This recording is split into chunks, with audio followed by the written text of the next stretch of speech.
Hey y'all, this is Deborah. Welcome back to my channel. So today we need to have a conversation about what happened with my Pan That palette.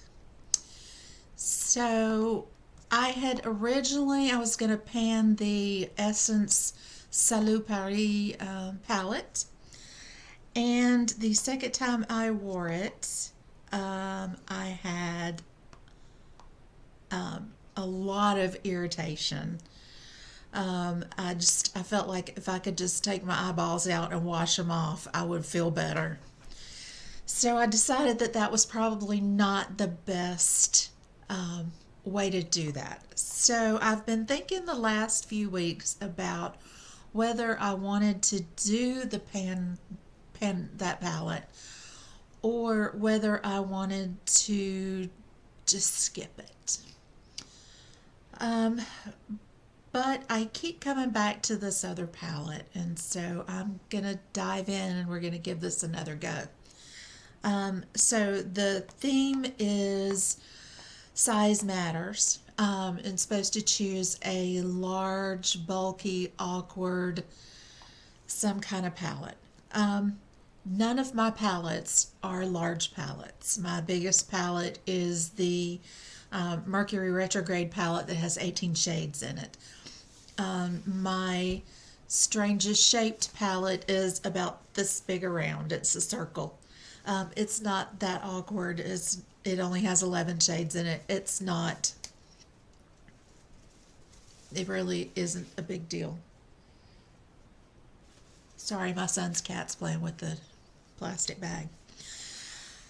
But I do have this Morphe 9-pan palette, and Morphe's got those large, fairly big round pans that I had in a project for 10 uses.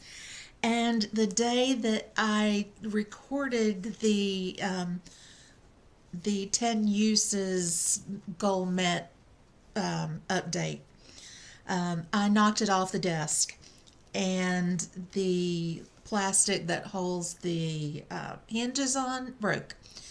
So I ended up with an awkward palette because the packaging was broken. So I am putting this palette in here. Obi, what are you doing? Sorry guys, he's so stinking cute. I can't stand it. This is the Morphe Vintage Rose palette. I went ahead and took the rest of the plastic part off of it.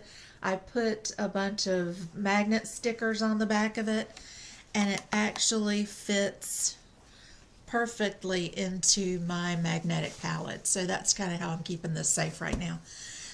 I know Morphe eyeshadows are kind of hit and miss.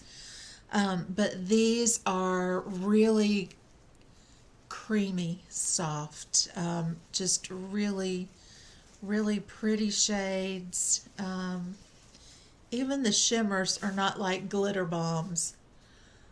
You can kind of see those three. There's a nice, it still will replace, make a nice replacement for all those transition shades that were in that Essence palette.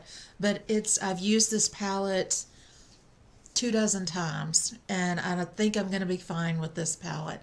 So my goal is to pan, just not pan to completion, but to hit pan on all of these shades. And depending on how early in the year that happens, I may amend my goal for some of these shades. Okay, so that is the update for my Pan That palette.